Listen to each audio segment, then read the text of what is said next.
हो रही है, ये नैरेटिव पूरे विश्व में फ्लोट करना वो आउट ऑफ प्रोपोर्शन होता है, वो गलत होता है, ये कभी आउट ऑफ प्रोपोर्शन नहीं है। और देखिए, कम से कम एक बात तो आज हुआ है कि लव जिहाद के विषय में जब हम बोलते थे तो यही लोग कहीं ना कहीं हमें चिढ़ाते थे। आज मुझे लगता है लव जिहाद के हकीकत को हर मजहब के लोग, हर प्रदेश के लोग समझ रहे हैं। मुझे लगता है हमें आपस में मिलकर काम करना चाहिए और ये जो मिनेस है लव जिहाद का, उससे डट करके मुकाबला करना हो। आगे भदौरिया साहब, आगे अनुराग भदौरिया, समाजवादी पार्टी के प्रवक्ता। भदौरिया साहब, लव जिहाद का मामला अब इस बार कश्मीर से आया है। तो बीजेपी ठीक कर रही है ना, अकाली नेता इसको उठा रहे हैं, ये बंद होना चाहिए, लव जिहाद का कानून तमाम राज्यों में आना चाहिए, ये आवाज उठ रही है। आपका मन क्या कहता है? देखिए, हमारे यहाँ तो उत्तर प्रदेश में कानून है और इस कानून के पालन करने और इसको क्रियान्वित करने की जिम्मेदारी सरकार की होती है। तो सरकार तो अपनी जिम्मेदारी से नहीं भाग सकती। सरकार ये तो नहीं कह सकती कि कानून है और हम कानून का पालन नहीं करवा पा रहे हैं। अगर समाज के अंदर में कानून है और कानून बनाए और पालन कराने की जिम्मेदारी किसकी है? सरकार की है। तो संबित जी ये बताएं कि कानून का पालन करवाएंगे कि नहीं? कानून का पालन करवाएं और देश के अंदर में एक ऐसा माहौल बनना चाहिए। अरे तो जहां नहीं है तो वहां आपकी जिम्मेदारी बनती है ना। सरकार किसकी है? वहां पे किसकी सरकार है? जम्मू कश्मीर में तो आपका ही है, गवर्नर तो आप लव जिहाद को मानते हैं ना मेरे भाई। अरे मेरी बात सुन लीजिए ना, मेरी बात सुन लीजिए। किसी भी जात, मैं पहले बोल चुका हूं फिर बोलता हूं, किसी भी जाति धर्म की बच्ची के साथ कोई भी अगर व्यक्ति अन्याय करेगा और कानून के खिलाफ जाके काम करेगा और तो उसको तो सजा मिलनी चाहिए, चाहे किसी भी जात धर्म का व्यक्ति हो।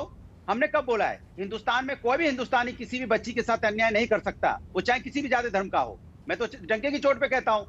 इसका मतलब थोड़ी है कि आप उसका माहौल बनाएंगे लेकिन उसकी मदद 25 बार बोलेंगे किसी भी जात धर्म, किसी भी जात धर्म, 25 बार बोलेंगे। हिंदुस्तान में सारे धर्मों का सम्मान है ना। यहाँ संबित पात्रा अकेले नहीं रहते, यहाँ अनुराग भदौरिया भी रहते हैं, यहाँ दूसरे समुदाय के लोग भी रहते हैं, यहाँ दूसरे धर्म के लोग भी रहते हैं। हमारे आपके अलावा पूरा हिंदुस्तान गुलदस्तों से भरा हुआ है। यहाँ पे हर जाति धर्म के लोग हैं और सम्मान करना हमारी आपकी जिम्मेदारी बनती है। तो हम अपनी जिम्मेदारी से तो नहीं भाग सकते ना आप, क्योंकि सरकार तो आपकी है। यहाँ पे 2014 से तो केंद्र में सरकार आपकी है। जम्मू कश्मीर में भी आप वहाँ पे हैं और पंजाब में भी आप इतने दिन तक उनके अकाली दल के साथ ही थे। तो आप अपनी जिम्मेदारी से कैसे भाग सकते हैं? यहाँ टीवी बैठ के आप थोड़ी जिम्मेदारी से भागोगे कि माहौल बनाओगे, देखिए क्या हो रहा है, देखिए क्या हो रहा है, चुनाव आते हैं, क्या हो रहा है, क्या हो रहा है, जो हो रहा था उस पर हो रहा हो। तो यहाँ पे बेरोजगारी से आत्महत्या भी हो रही है। सर आप माहौल बनाते हैं, खाली करते कुछ नहीं है, आप सिर्फ माहौल बनाते हैं। सिर्फ इनका काम ही माहौल बनाना है। ठीक है, वो जवाब दे रहे, फिर अहमद आया साहब, नवनीत जी आ जाइए। ठीक, संबित अंजना जी, मैं तो बुरा मत मानिएगा, भदौरिया जी क्या कहते हैं मैं समझ ही नहीं पाता हूँ। वो अभी बेरोजगारी के बारे में बात करने लगे थे। मतलब जो क्या अब बोलो बेरोजगारी के बारे में थोड़ा सा बोल लो। नहीं आप बोलो थोड़ा सा 20 सेकंड और बेरोजगारी के बोलो, उसके बाद में बात करो। नहीं, आप बेरोजगारी के बारे में बात कर लीजिए। महंगाई का मुद्दा है, क्यों नहीं बोलूंगा? आप जनता के मुद्दे को नहीं उठाऊं? महंगाई पे भी बात कर, अंजना जी को महंगाई पे बात कर लेंगे। नहीं 30 सेकंड मैं नहीं बोलूंगा। 30 सेकंड आप महंगाई पे बोल लीजिए, प्लीज बोल लीजिए।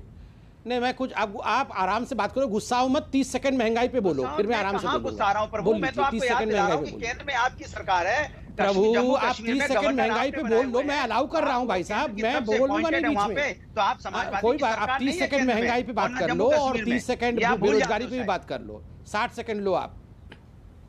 हो गया? अब मैं बोल लूं? बिल्कुल, बेरोजगारी पे बोलेंगे, बेरोजगारी पे बोलेंगे, कोरोना पे भी बोलेंगे, महंगाई पे भी बोलेंगे, महिला अत्याचार पे बोलेंगे, किसान पे भी बोलेंगे और समाज और 30 सेकंड कोरोना पे भी बोलो। भारतीय जनता पार्टी की तरफ से वो भी बोलेंगे। उत्तर प्रदेश में जो चुनाव आ गया, चुनाव में जो मुद्दे हैं वो भी बोलेंगे। और बताइए। ठीक है, जवाब सुन गया और क्या है, तो पूरा 20 मिनट का पूरा एजेंडा यही बोलेंगे हम। भदौरिया जी अब जवाब सुन ले। जवाब उनके पास अंजना जी कभी नहीं रहा है। हाँ चलिए, आप सुन तो लीजिए। अंजना जी, यही डिफिकल्टी है हमारे देश की। मैंने शुरू में कहा था ना, ओवरडोज ऑफ सेक्युलरिज्म। ये सेक्युलरिज्म का चोगा पहन के लव जिहाद के विषय में एक शब्द नहीं कहेंगे। कोरोना पे डिस्कशन करेंगे, महंगाई पे डिस्कशन करेंगे और सब कुछ पे डिस्कशन करेंगे। चंद्रयान पे डिस्कशन करेंगे, सब कुछ पे, टोटी पे डिस्कशन करेंगे, सब पे डिस्कशन करेंगे। लव जिहाद का नाम भी नहीं लेंगे क्योंकि वो सेक्युलरिज्म का उनको काट रखा है ना। सेक्युलरिज्म की मधुमक्खी ने इनको काट रखा है। कैसे करेंगे? कैसे करेंगे? कैसे